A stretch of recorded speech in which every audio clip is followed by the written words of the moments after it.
We're gonna make everything bagel stuffed chicken, and the first thing you're gonna do is take a chicken breast and we're just gonna cut a slit in it, kind of like this. You can also just like butterfly it or do it however. I'm just gonna cut a slit in it. And we're gonna just get that as big as we can. It doesn't matter how sloppy it goes in because we are gonna wrap this in bacon too. So we're gonna get it ready for the filling, which I already made. I made this today. It is just equal parts cream cheese and mozzarella. So this is about like 1 ounce of cream cheese, 1 ounce of mozzarella, and a bunch of everything bagel seasoning. So you just mix that together. And we're going to put it inside the chicken. Howdy from Missouri. What's up? Bad Rebecca. Shout out to Missouri. And now we are just gonna fold this over like this. And like I said, since we're wrapping it in bacon, it doesn't have to be totally like toothpick level sealed. This is fine. All right. Now we're gonna get out some bacon. I need to wash my hands.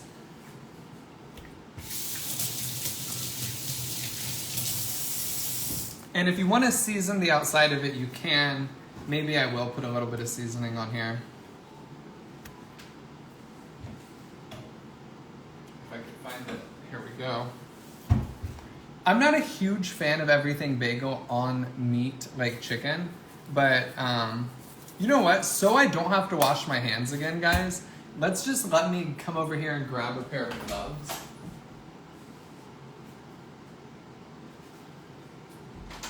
And now we don't have to worry about me washing my hands. I wish I lived in your household or next door so I can try these delicious meals. You gotta make them. They're so easy. Like, if I come on here and I go live and I'm cooking something, I usually don't plan for it to take more than 30 minutes. So everything I'm making, you can make very easily. I have a very short attention span and I don't even enjoy cooking. So I just enjoy eating, you know? And unless you want to have like some sort of chef, you just kind of have to figure out what is like the easiest way to cook as someone who's super lazy. And that is where my recipes come in. Which, if you want to find more recipes like it, my book, Carefree Keto, you can get it on Amazon. It's filled with tons of weight loss information, doing diet information, my whole life story, all of that stuff, like 100 pages of that. And then over 100 recipes, all with big pictures. Another stuffed something recipe. There we go. And you can get that on Amazon, Carefree Keto. It of course is not going to be hardcover, and I'll explain that. So you can get the paperback version on Amazon. The reason there's no hardcover on Amazon is because I don't have a publisher who has like good deals for printing costs. I just pay the self-published Amazon fee. And the way that they would print it, if I were to sell hardcover books, you guys would pay like $60 for them. I had to go to some like third party to get this hardcover made, and it was like over $100. So I wish I could sell a hardcover, but the paperback is the same book, just less hard on the outside. You missed my comment about washing your hands and getting on your gloves. Love eating too. Yeah, I did miss that comment. I hate washing my hands. And gloves are a game changer. Okay, so, oh my gosh. I just wanna, and I hate this stupid bag. Like, I'm trying to get out one piece of bacon without getting the outside of the bag dirty or contaminating the outside of the bag. It's just, there we go. All right, I did it. Okay, so now we have 2 pieces of bacon. We have a chicken breast with cream cheese, mozzarella, and everything bagel in the middle. And what we're going to do now is wrap it in this bacon. There's just this weird piece of like fat or skin hanging off. I'm just gonna get rid of that. Even though it does add flavor.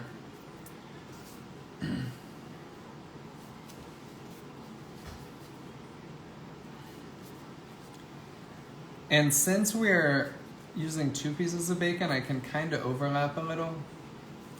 Because you don't want to spread your bacon super thin and leave a lot of gaps when you're counting on the bacon to stop the stuff that you stuffed from coming out. So I would rather use 2 and have some overlap than just use 1 and leave room for the cream cheese to leak out. There we go. So now we have this beautiful little thing, and it's gonna go into the air fryer at 400. This was a very small chicken breast, so I'm gonna say 15 minutes. Usually I would say 20.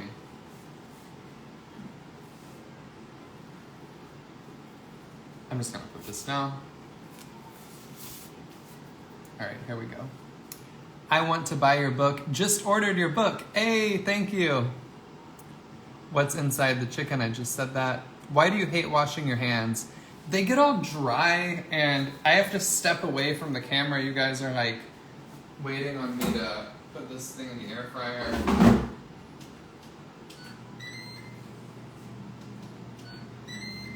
And it's like a part of the job that I don't enjoy. Okay, now we're gonna throw these away. I don't know if this handle got contaminated, but. Oh, and we have Sophia with us. Maybe she can say hi. All right, so today I went running and I need to rehydrate. I'll grab her in a minute. But I would let her enjoy it right now. We have Miss Rachel on so I can go live. And she's literally dancing. Maybe I could like switch cameras and just make sure not to show Anna. I'll show you guys Sophia dancing.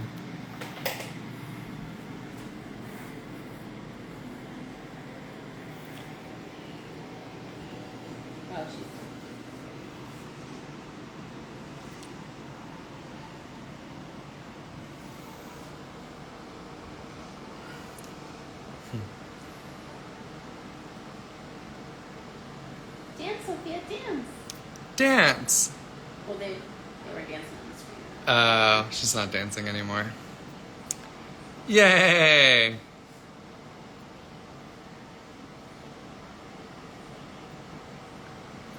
Okay.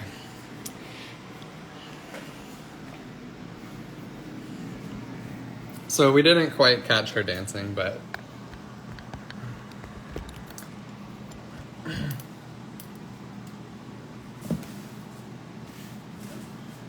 okay, I'm gonna spray this so I don't.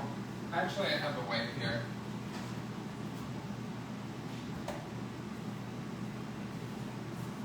All right, it's time to hydrate. I went running today, and I said it was my first 10-mile run of the year. I really just meant after this stupid summer where I couldn't run long distances because it was too hot. And I'm finally getting back into the rhythm of like running 8 miles, 7 miles at a time. And today I ran 10 miles, which felt so good.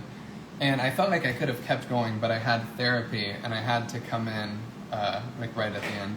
So I did that and then I cold plunged and but now I just honestly feel dehydrated, so I need to hydrate before I keep forgetting. Could you repeat the temperature and time in the oven? Okay, we are air frying at 400 for about 15 minutes. If you're using a regular sized chicken breast, I would do 20 to 25 minutes because you don't want to eat raw chicken. And because it's wrapped in bacon, it's less of a huge deal if it's like super, if it's like slightly overcooked, because it'll be juicy from the bacon. How do you like cold plunging? I love it. I think it's like miserable while you're doing it, and like the idea of getting in sucks. But it's one of those things where it's like the more that it sucks and the more that you dread it, the more beneficial it is, because as you're finishing your cold plunge. Mix it before you put ice in? No. I think it would probably mix better. I don't even mix it. I like drinking the clumps. I'm just like not a huge like you'll always see me drinking it with powder in the bottom because I just don't care about mixing it. What did you just put in your water? I am using the Ultima. This is the apple teeny flavor. They have a ton of other ones like watermelon, pink lemonade, raspberry, blue raspberry. And you can use my code Keto Snacks for 20% off if you want to try Ultima. Just Google Ultima electrolytes. And I also have a link in my bio too.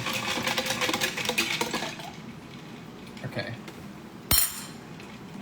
Oh, Becky, you like the clumps too.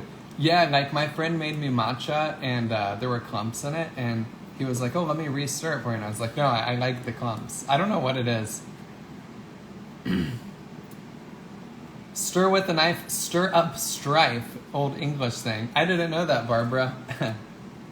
How do you feel after running 10 miles? That's crazy. So there was a time, 6 years ago now? 2018, so 5 years ago. I couldn't even run 1 mile without feeling like I was going to die on the treadmill. I never lifted weights. I never worked out. I was totally sedentary. Before I started doing keto, I was 80 pounds overweight and sedentary. Keto helped me lose 80 pounds, but I still wasn't working out. So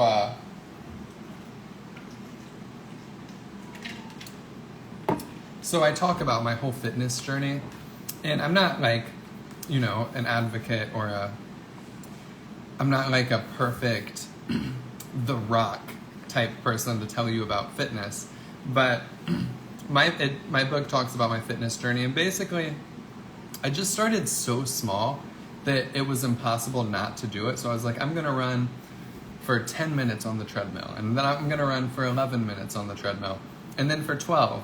And then one day the gym was closed, so I had to run outside, and it was way easier to run outside than on the treadmill, so I made it like 20 minutes.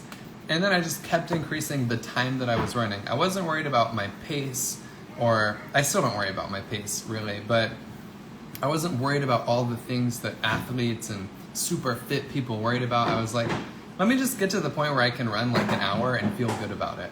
And I gradually got there. And then I started lifting weights, and now I lift weights like 4 days a week. And it's just great when you can start with super tiny baby steps, so that when you're negotiating with yourself, like, should I go to the gym? Should I stay home? You're like, look, I only have to go, if you're at the very beginning of your journey, you're like, I only have to go do this thing for 5 minutes or for 15 minutes.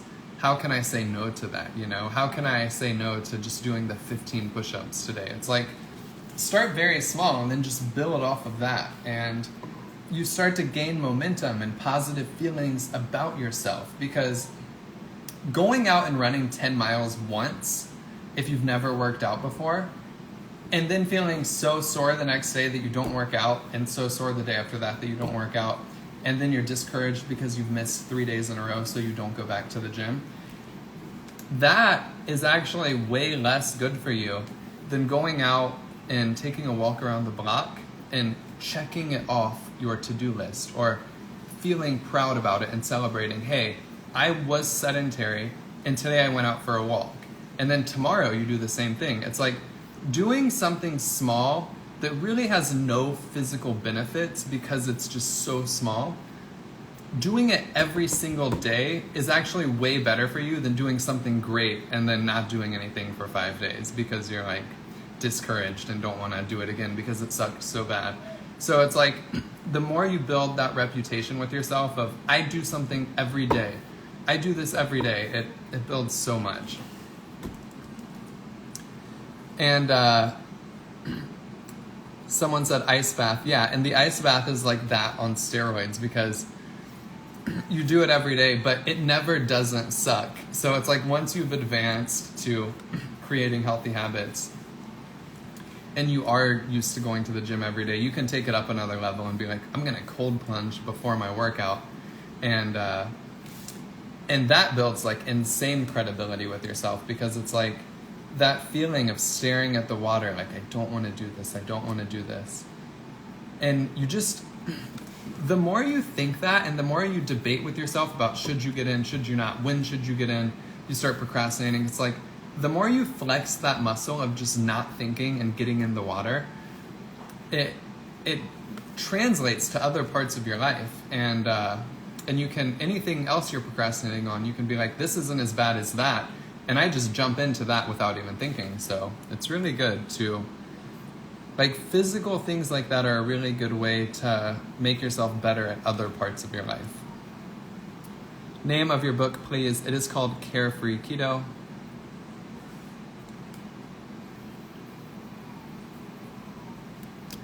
All right, how long have we been, how long has this been in your fire? It's been 9 minutes. I say we give it like 2 more minutes, but I'm gonna look at it right now. Maybe 2 or 3 more minutes.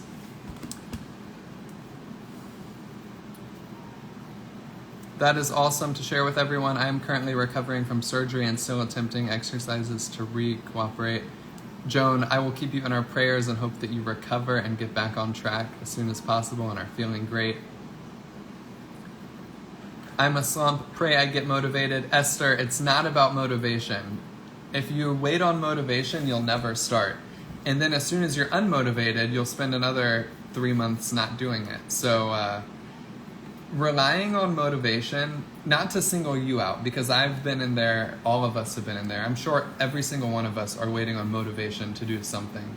So it's not singling you out. But if I look in the mirror and I say I'm waiting until I'm motivated to do this thing, I am pretty certain that that thing will never get done. And if I do start on it, as soon as I'm not motivated, I'm not going to do it. So whenever you're waiting on your life circumstances to align with your dietary goals so you can finally get back on track or whatever, you've got to realize, like, if it is really hard right now for you to stay on track and the circumstances around you make it super hard to stay on track, this is actually the perfect time to get on track. Because if you can create the habit now, then it's going to be actually sustainable for the rest of your life. And that's the only way you lose weight without gaining it back, is by sustaining it for the diet for the rest of your life. Even if you modify it, even if you make it more flexible, you have to do some form of healthy eating the rest of your life, or you will gain the weight back no matter what diet you go on. I have a surprise. Wee! Say hi. Hi. Can you wave? Say hi. Hi. Sophia, say hi. Hi. Hi. She waves at every single person we pass when we're walking now. Whoa, why did a giant thumbs up just show up on the screen? Did anyone else see that? Hi. Yay. What does the cow say? What does the cow say? Moo. What does the cow say? Sophia, what does the cow say? She's distracted. What does the cow say? Moo. Oh, nice, Sophia. Nice. Oh, she has a habit of smacking us in the face. So we have to say, she wants back. She wants me to put her back up. All right, I think this chicken is done.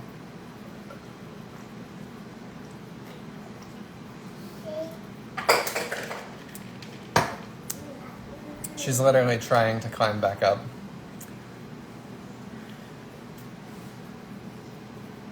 Sophia, what does the cow say? You know why she wants up, guys? She wants this. What does the cow say? Moo. Where's your nose? There it is. Where's my nose? Where's my nose? Where's Daddy's nose? Daddy's nose?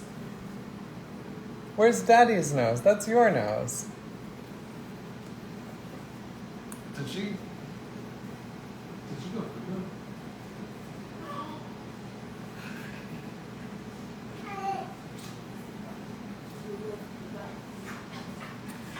All right, let's check on this chicken. Oh yeah, this is perfect. So that was 14, not 10, not 12 like I suggested. 14 minutes, it looks perfect. The bacon looks really good. We gotta take a picture of this before I eat it. I can't wait to show you. Oh, and I made tenders for this today. So I made this exact recipe, but with chicken tenders instead of a chicken breast.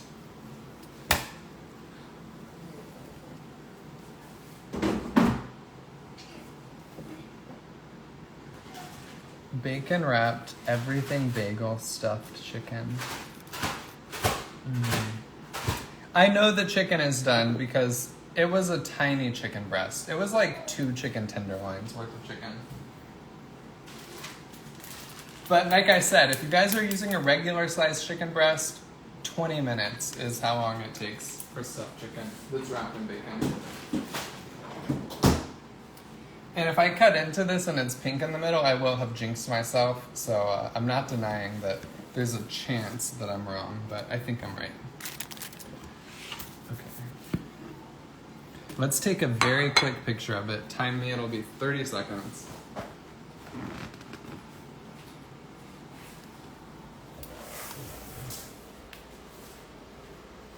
And these are the pictures that go into my cookbooks. So that is why we're taking the picture, and also so I can use it as the cover photo.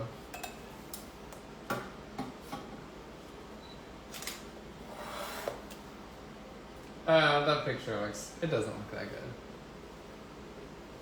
Oh no, and my storage is full. It just looks terrible. It looks so boring. I want to cut it in half. Maybe I can just zoom in on it so you guys can see.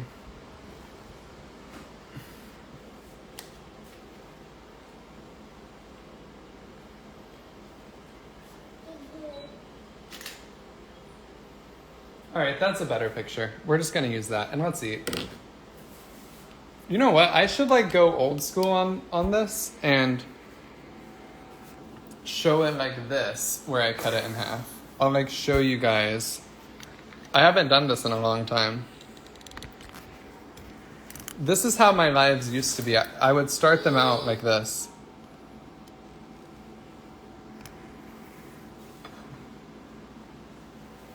All right, let's grab a knife and cut it.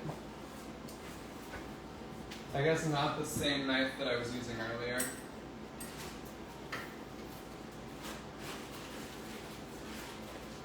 This is the moment of truth where we see if it's fully cooked in the middle. Was it hard giving up carbs? No. I think that at the beginning it was, but I just love eating meat and stuff that I really don't struggle that much. Oh my God. Perfect. That is perfect.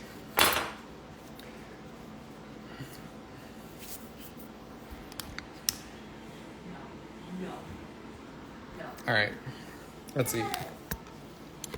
And I have not eaten much today at all. I had one of these tenders today, and that was it.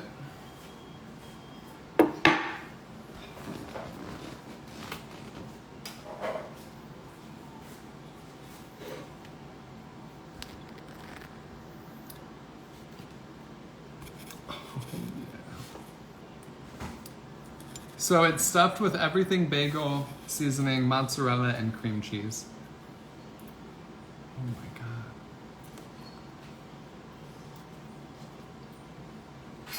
God.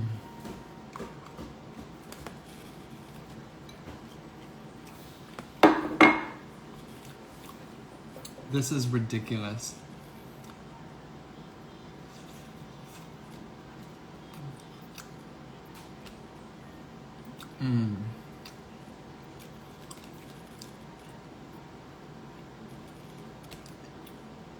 Off to Amazon to buy your book. Hey, thank you, Barbara. So the reason I put the gloves in the baggie, I was just like throwing, I was putting them to throw away.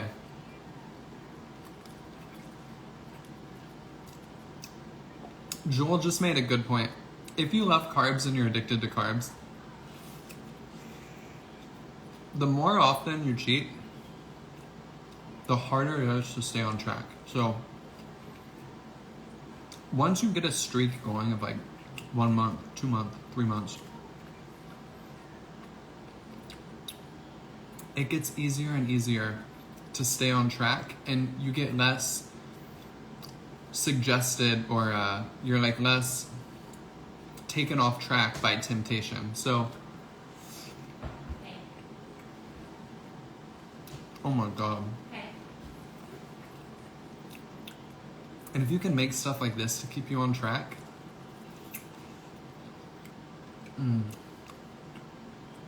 all right, we'll try the other one with marinara.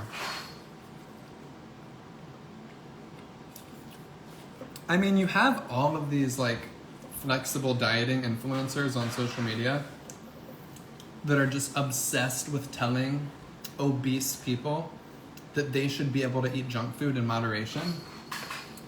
But most of these flexible dieting influencers were never obese and were never addicted to food. They're just people who are passionate about fitness. A person who's passionate about fitness and makes a career out of it is the last person an obese person with food addiction should be listening to. So if you see some like 20-year-old fitness instructor telling you, hey, you're allowed to eat a Hershey's bar, you're allowed to eat a loaf of bread, you're allowed to eat that piece of cake, or some naturally thin woman who's telling you food rules are ruining your life, they're gonna make you obese forever, they're causing eating disorders, they're terrible. Those people are the worst person to take advice from because they were never obese. They don't know what food addiction is like. So it's just, and even if they do, they didn't suffer the real downside of it, which is becoming obese. So when I was overweight, I was going to Dairy Queen twice a day. And the thing that helped me stay on track the most was like total sobriety from carbs, or whatever your guilty like junk food that you overeat is. And if you can abstain from that, it doesn't even have to be all carbs. Maybe you can eat rice in moderation. Maybe you can eat bread in moderation. But if you just really overdo the potato chips, there's an argument to be made that you should cut that out entirely. And the more you give it to yourself on Fridays or twice a week and you try to be flexible about it, the more likely that addictive part of your brain that most fitness influencers know nothing about is going to take over. So I feel really passionate about that. It's like, it's an addiction. How could you tell a drug addict, oh, just use your hard drug once a week, or just use a little bit each day? You know, it's ridiculous. All right, guys. Let me see what the comments are saying. I leave for an 8-day vacation on Saturday. Any advice? I love food. You know, there are instances where if it's a once a year thing, I don't think it's terrible. It's more like the more frequently you go off plan and you try to adopt a flexible lifestyle, if you're addicted to junk food, it becomes a problem. But even when I was on my 2-year break, but as far as like you, if you're following me because you're doing keto and you're doing low carb and you're gonna be on an 8-day trip, man, I love eating meat. So like if I go to a Mexican restaurant, I get the fajitas with no rice and no tortillas. If you're just doing low carb, get the beans, you know, that's not that bad. It'll fill you up too. And if you go to a Chinese restaurant, get the beef and broccoli. Sure, there's some sugar in the sauce, but if that's like not your trigger food, you're probably not gonna overdo it the same way you would the crab rangoon and the dessert. So just make those kind of decisions if you can. Oh, when the screen recognizes a thumbs up from you, it mimics it. Oh, so maybe thumbs up. Oh, I don't know. All right, guys. I'm gonna get off here though. So I love you. I believe in you. I will be back Maybe I'll be back cooking with Sophia tomorrow because Anna's getting her hair done, so I don't know how that's gonna work. Maybe I won't be here tomorrow, but I'll definitely be back on Thursday. So if I'm here tomorrow, I'll probably be cooking with Sophia, and then definitely expect me Thursday. So bye guys. I just appreciate everyone who comes here and hangs out and shares your advice and your journey, because it helps every single person in here, and that's what these are about. Helping each other, keeping each other accountable, and being like a safe space to talk about what you're struggling with. So I love you. I believe in you. I'll see you later. Bye.